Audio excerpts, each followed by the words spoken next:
नमस्कार मित्रांनो, मन धागा धागा जोडते नवा या मालिकेच्या आजच्या भागात आज आपण बघणार आहोत. वृंदा म्हणते की म्हणजे त्या दिवशी भाऊजींचा जीव वाचवणारी रेश्मा तू होतीस. रेश्मा म्हणते की ऑफकोर्स मी वाचवलं होतं. मला काका पाण्यात बुडलेले दिसले. मग त्यांना असं बघून मला काय करावं तेच कळत नव्हतं. मग मी हेल्पसाठी ओरडले, परंतु तिथं कोणीच आलं नाही कारण तिथे कोणी नव्हतंच. आणि मग मी माझी ही ओढणी पाण्यात टाकली आणि ह्या ओढणीला धरून काका बाहेर आले आणि मी त्यांना त्यांच्या गाडीजवळ सोडलं आणि मी तिथून निघून गेले. मी त्यांना त्यांचं नावही विचारलं होतं, परंतु त्यांना आठवत नव्हतं. त्यांनी जर नाव सांगितलं असतं तर मला कळलं असतं की हे सार्थकचेच बाबा आहेत आणि मी त्यांना घरीसुद्धा आणून सोडलं असतं. वृंदा म्हणते की अरे वा शब्बास. सार्थक रेशमाच्या ओढणीचे गोंडे सुधाला दाखवत असतो. सुधा ते बघून प्रचंड खुश होते आणि म्हणते की हा तर तोच गोंडा आहे सार्थक. सार्थक म्हणतो की हो आई. तर इकडे आनंदी एका मुलीसोबत कामाबद्दल बोलत असते आणि केदार तिथून चाललेला असतो. जेव्हा केदारचं लक्ष आनंदीने घातलेल्या ओढणीकडे जातं तर त्याला तोच सेम गोंडा दिसतो जो त्यांनी बनवून घेतलेला असतो. केदार मनात म्हणत असतो की आनंदीच्या ओढणीला देखील सेम गोंडा आहे. याचा अर्थ सार्थकच्या बाबांना वाचवणारी मुलगी दुसरी तिसरी कोणी नसून आनंदीच आहे. माफ करा मित्रांनो, पण जर तुम्ही चॅनलवर नवीन असाल किंवा अजूनही चॅनलला जर सबस्क्राईब केलं नसेल तर प्लीज सबस्क्राईब करा आणि बेल आयकॉनवरही क्लिक करा. स्टार प्रवाहावरील सर्व मालिका तुम्हाला आमच्या चॅनलवर बघायला मिळतील. धन्यवाद. केदार लगेचच तिच्या ओढणीच्या गोंड्याचा फोटो काढून घेतो. केदार मनामध्ये म्हणत असतो की बापरे, ही जर गोष्ट सार्थकला कळली सर्व काही अवघड होऊन जाईल. आनंदी तिथून निघून गेलेली असते, परंतु केदार मात्र विचारांतच असतो. केदार मनात म्हणत असतो की निदान सार्थक तरी रेशमाला घेऊन गेलाय, नाहीतर खूप मोठा प्रॉब्लेम क्रिएट झाला असता. आता काही टेन्शनच नाही. आनंदीला काही कळण्याच्या आतच माझं सर्व काम होईल आणि समजा जर काही झालं तर सासूबाई करतीलच मॅनेज. तर इकडे इन्स्पेक्टर घरी आलेले असतात. अण्णा म्हणत असतात की ते अंशुमनराव पुन्हा घरी घेऊन गेले आणि हिला धमकी देऊन गेले. इन्स्पेक्टर विचारतात की काय धमकी देऊन गेले. ती सांगते की हेच की आनंदीला सुखाने जगू देणार नाही आणि ते म्हणाले की आनंदीच्या नावाने चिठ्ठी लिहून मी जीव देईल आणि म्हणाले की त्यांची जी काही अवस्था होईल त्याला फक्त आम्हीच जबाबदार असू. मला तर खूप भीती वाटते, उद्या जर त्यांच्या जीवाचं काही बरं वाईट झालं तर सगळं काही आनंदीवरच येईल. इन्स्पेक्टर म्हणतात की शांत व्हा तुम्ही, तुमच्या मुलीला काहीही होणार नाही. तुम्ही तर NC केली आहे, त्यामुळे पुढे अंशुमनला काहीही झालं तरी तुमच्या आळ येणार नाही. अण्णा म्हणतात की हो ना, मी तर हिला हेच सांगत होतो, पण काळजी वाटत होती खूप. हे बघ आता इन्स्पेक्टर साहेबांनी सांगितलं ना तुला सगळं, तर मालती आता निर्धास्त राहा. ना म्हणतात की बरं झालं तुम्ही आलात. तर इन्स्पेक्टर सांगतात की ॲडव्होकेट गायत्री यांचा मला फोन आला होता म्हणून मी इथे आलो. ना म्हणतात की थँक्यू सो मच. इन्स्पेक्टर तिथून निघून जातात. तर इकडे सुधा ही रेश्माला म्हणत असते की रेश्मा, तू यांचा जीव वाचवलास, खरंच खूप उपकार आहे तुझे आमच्यावर. तुझे आभार कसे मानावे तेच कळत नाहीये आम्हाला. रेश्मा म्हणते की अहो काकू, असं काय करता, माझं कर्तव्यच होतं ते. काकांच्या जागी जरी दुसरं कोणी असतं तरी मी हेच केलं असतं. त्या म्हणते की म्हणजे भाऊजींचा जीव वाचवणारी रेश्माच होती का. म्हणजे बघा, ज्या मुलीला आपण पंचक्रोशीत शोधतोय ती तर आपल्या जवळपासच होती. खूप गुणाची आहे ग तू रेश्मा. मी जेव्हा तुला बघितलं होतं ना तेव्हाच मला वाटलं होतं की तू खूप गुणी मुलगी आहेस. सार्थक अरविंदला म्हणतो की बाबा, अहो तुम्हाला ह्याच मुलीने वाचवलं. तुम्ही मला म्हणत होतात ना की त्या आनंदी मुलीला शोध म्हणून, ती हीच आहे. अरविंद म्हणतो की नाही, ही ती मुलगी नाही. हे ऐकल्यावर मात्र आता सर्वांना मोठा धक्का बसतो. अरविंद म्हणत असतो की कोणीतरी ती दुसरीच मुलगी होती, फार आनंदी चेहऱ्याची. तिच्याकडे जेव्हा मी बघितलं तर तेव्हा मला असं वाटलं की देवानेच हिला मला वाचवण्यासाठी पाठवलंय. मुलगी ती नसूच शकते. तर आता सगळेजण एकमेकांकडे बघायला लागतात. सार्थक अरविंदला म्हणतो की बाबा, एकदा नीट आठवण्याचा प्रयत्न करा, हीच ती मुलगी होती. अरविंद म्हणतो की नाही.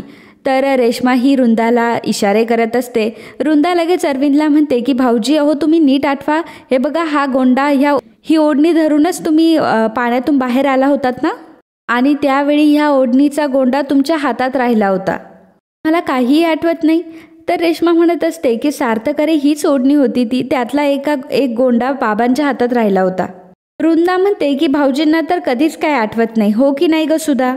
सुधा देखील त्या गोष्टीचा विचार करायला लागते. तर रेश्मा म्हणत असते की अहो काका, असं काय बोलताय, त्या दिवशी नाही का मी तुम्हाला वाचवलं होतं आणि मी तुम्हाला तुमच्या गाडीपर्यंत सुद्धा सोडलं होतं, आठवतं ना तुम्हाला. परंतु अरविंद तरीही नाहीच म्हणत असतो.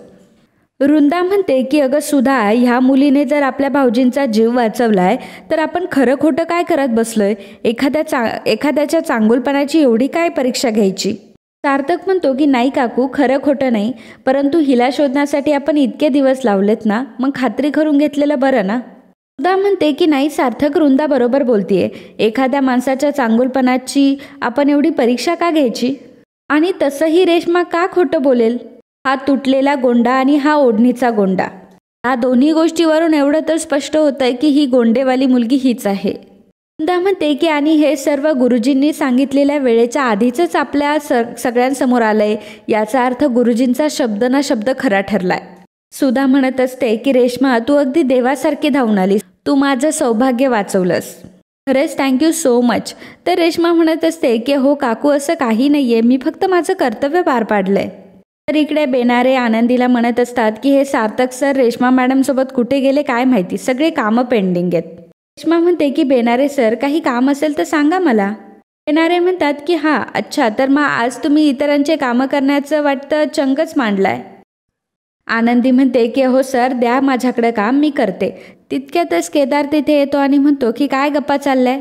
बेनारे, तुम्ही आनंदीला कुठलं काम देताय? मला आनंदीला दुसरं काम द्यायचंय. बेनारे केदारला बोलायला जातो तेव्हा केदार सांगतो की तुम्ही आत्ताच्या आत्ता इथून निघून जा.